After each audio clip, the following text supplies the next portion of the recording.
Saya dan rakan-rakan saya telah semalam dalam Dewan dengar dengan teliti ucapan daripada Menteri Kesihatan yang memberikan penerangan mengenai keadaan COVID dan langkah-langkah yang akan diambil oleh Kementerian Kesihatan untuk menghadapi pandemik COVID di Malaysia yang menjadi satu krisis yang cukup besar hari ini. Tapi apa yang kita dengar daripada ucapan menteri ialah perengan yang dipenuhi dengan statistik, dipenuhi dengan nombor, angka-angka dan dipenuhi dengan senarai langkah-langkah yang telah pun diambil oleh Kementerian Kesihatan. Menteri Kesihatan langsung tidak menyebut, membahas ataupun membincang tentang keberkesanan langkah-langkah yang telah pun diambil oleh Kementerian Kesihatan. Menteri Kesihatan langsung tidak memberikan maksud ke atas angka-angka yang telah pun dilaporkan dalam ucapan beliau semalam. Ini adalah amat mengecewakan rakyat Malaysia yang dengar dengan cukup teliti ucapan beliau semalam. Sebab rakyat Malaysia sekarang menderita, terkurung akibat PKP yang ketat yang dicadangkan oleh Kementerian Kesihatan, dan rakyat Malaysia tak tahu kenapa jumlah penularan, kadar penularan dan jumlah rakyat Malaysia yang kena COVID terus meningkat dengan begitu tinggi, begitu mendadak, walaupun mereka dikenakan dengan PKP sejak 24 hari bulan Mei tahun ini. Tiada jawapan daripada Kementerian Kesihatan, tiada jawapan daripada Menteri Kesihatan. Tapi apa yang pada saya paling memeranjatkan ialah dalam ucapan 55 minit daripada Menteri Kesihatan, tiada sebut langsung kosong sifar tentang plan pemulihan negara. Kita ada sidang parlimen kali ini adalah menurut Perdana Menteri, mereka akan memberikan penerangan dan pembentangan plan pemulihan negara. Tapi dalam ucapan Menteri Kesihatan, tiada kaitan langsung. Dalam plan ni yang kita baca, ada satu bab ketiga, iaitu memperkasakan healthcare ataupun sistem kesihatan untuk menghadapi pandemik COVID. Bukan panjang sangat, ada 10 muka surat dalam laporan ni. Dan dalam laporan ni yang paling penting, strategi yang paling penting sekali ialah untuk melaksanakan strategi yang disebut sebagai FTTIS, iaitu find, cari, trace, test, saring ataupun ujian saringan, trace, carilah, cari close contact, isolate, quarantine, iaitu jangan berdekatan dengan pihak yang ada close contact, dan support.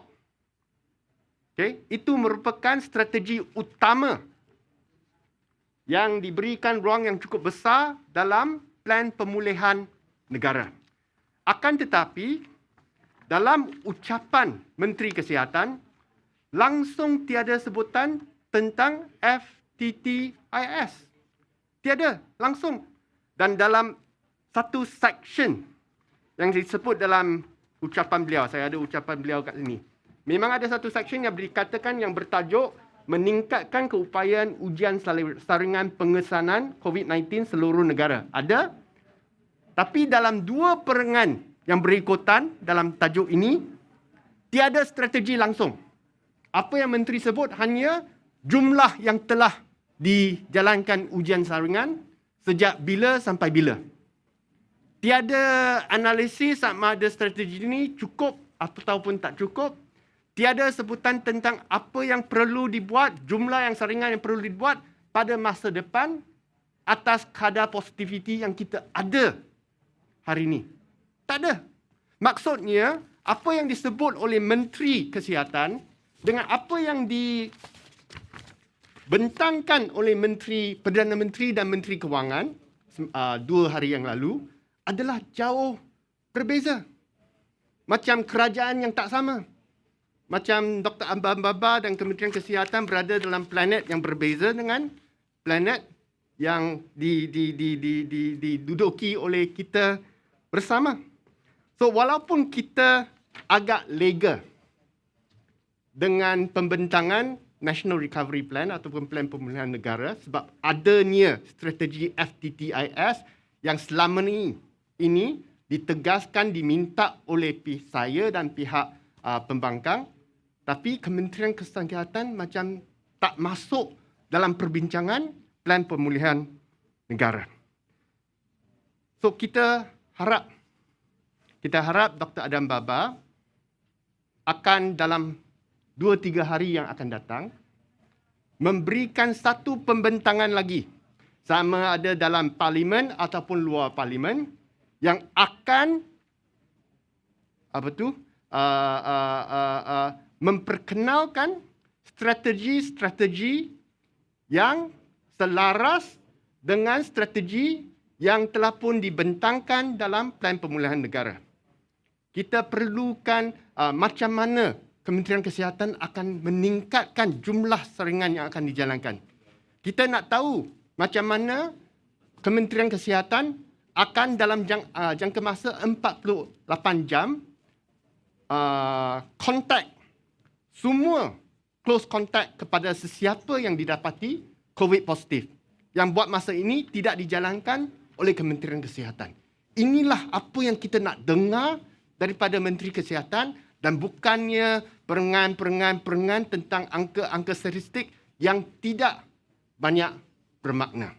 So kita harap ia dapat dilaksanakan dan dijalankan oleh Dr. Adam Baba dan Kementerian Kesihatan. Kalau tidak, sekali lagi kita minta supaya beliau meletak jawatan ataupun dipecat supaya seorang lagi menteri yang sanggup menjalankan strategi dalam Plan Pemulihan Negara dapat dilantik supaya Malaysia dapat diselamatkan daripada pandemik COVID masa depan. So, itu saja. Tambah sikit. Terima kasih. Saya akan tambah sikit daripada poin-poin yang telah dibangkitkan oleh saudara Tony. Pertama sekali, apabila kita mendengar rounding up daripada YBMK semalam, apa yang membimbangkan? Beliau sentiasa memberikan justifikasi kenapa mereka cuma melakukan seberapa testing atau saringan tersebut. Prinsipnya mereka bagaikan tidak menyedari bahawa kesilapan dalam beberapa bulan yang lalu disebabkan kurangnya saringan. Saya faham ada strategi yang haruslah dilakukan seperti di Greater Klang Valley kerana kes tinggi, sangat tinggi and it's a huge surge. Tetapi kita tidak boleh hanya berfikir tentang Greater Klang Valley. There is the Greater Malaysia, dan kalau kita lihat statistik, kalau di negeri Perak, di negeri Kedah, di negeri Penang, Pulau Pinang sebagai contoh, ICU beds mereka semakin penuh, kategori pesakit semakin tenat, maka kita melihat small steps of what the tragedy that is happening in Greater Klang Valley happening in these states. Dan jika kita tidak melakukan strategi FTTIS plus V seperti yang kami tegaskan banyak kali sejak tahun lalu, maka kerajaan akan melakukan kesilapan yang sama. Oleh itu saya menyeru, jangan sekali-sekali memberikan alasan atau justifikasi tentang limited testing yang mereka lakukan sekarang. Tetapi bertaubatlah. Lakukan apa yang perlu. Sebenarnya apa yang kami minta tak banyak. hanya untuk Kementerian Kesihatan, Menteri Kesihatan ikut sahaja saranan dan nasihat dalam NRP yang diterbitkan oleh kerajaan sendiri.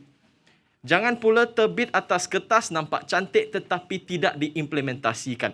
Dan jika tidak diimplementasikan, saya memang akan saya jangka bahawa kita ada hidden clusters, kita ada kes-kes yang lebihan akan berlaku di negeri-negeri di luar Greater Klang Valley ini. Jadi, itu saja. Terima kasih.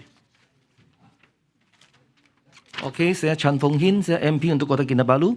Saya di sini saya ingin membagikan satu isu yang berkaitan tapi dengan topik yang lain. Labuan merupakan sebuah pulau dan wilayah persekutuan. Labuan ini adalah kawasan yang pertama mencapai herd immunity pada 27 Julai dengan 80% daripada orang dewasa di sana sudah fully vaccinated. Maksudnya 54.800 orang daripada 68.500 orang dewasa sudah disuntik 2 dos. Tapi masalah di sini, apakah yang kita harapkan selepas kita mencapai herd immunity? Sepatutnya sektor ekonomi dibuka semula sejajar dengan objektif yang National Recovery Plan. Tapi apa yang dilakukan oleh Menteri Wilayah Persekutuan? Dalam satu berkeliling pelabuhan yang dikeluarkan pada 26 Julai, masyarakat berkapalan adalah dimaklumkan bahawa mesyuarat Jabatan Kuasa Penyelarasan dan Pengurusan COVID-19 peringkat wilayah persekutuan yang dipengurusikan oleh YB Tan Sri Datuk Seri Panglima Haji Anwar bin Haji Musa, Menteri Wilayah Persekutuan, telah diadakan pada 16 Julai bagi membincangkan mengenai situasi semasa virus COVID-19. Dan mesyuarat tersebut telah diputuskan untuk semua kemasukan kapal dari luar negara serta kemasukan dari luar negara bagi tujuan sign-on dan sign-off adalah ditangguhkan untuk sementara waktu sehingga beralihan ke fasa 2 bagi mengurangkan penularan wabak COVID-19. So soalannya saya di sini, kalau Labuan sudah capai herd immunity, takkanlah pelabuhan-labuan tutup daripada global supply chain, daripada sektor perkapalan. Sektor perkapalan sejak PKP, full MCO sampai sekarang di Pelabuhan Klang pun tak pernah terganggu kerana pelabuhan merupakan salah satu essential service yang paling penting untuk membekalkan barang-barang keperluan kepada masyarakat. Dan bayangkan, sekarang Labuan sudah tercapai herd immunity, tapi sektor perkapalan di sana masih tertutup kerana kru atau kapal-kapal asing tidak dapat boleh masuk ke dalam pelabuhan. So, apa gunanya mencapai herd immunity kalau sektor ekonomi tidak terbuka? So, di sini saya nak memanggil Tan Sri Anwar Musa untuk mempertimbangkan semula ini keputusan ini dan membuka sektor ekonomi seperti apa yang disarankan di bawah ni National Recovery Plan. Ada soalan? Soalan? Thank you. Okay, statement saya yang nak ada copy. Anyone who needs the statement, there are copies here. If not, then thank you.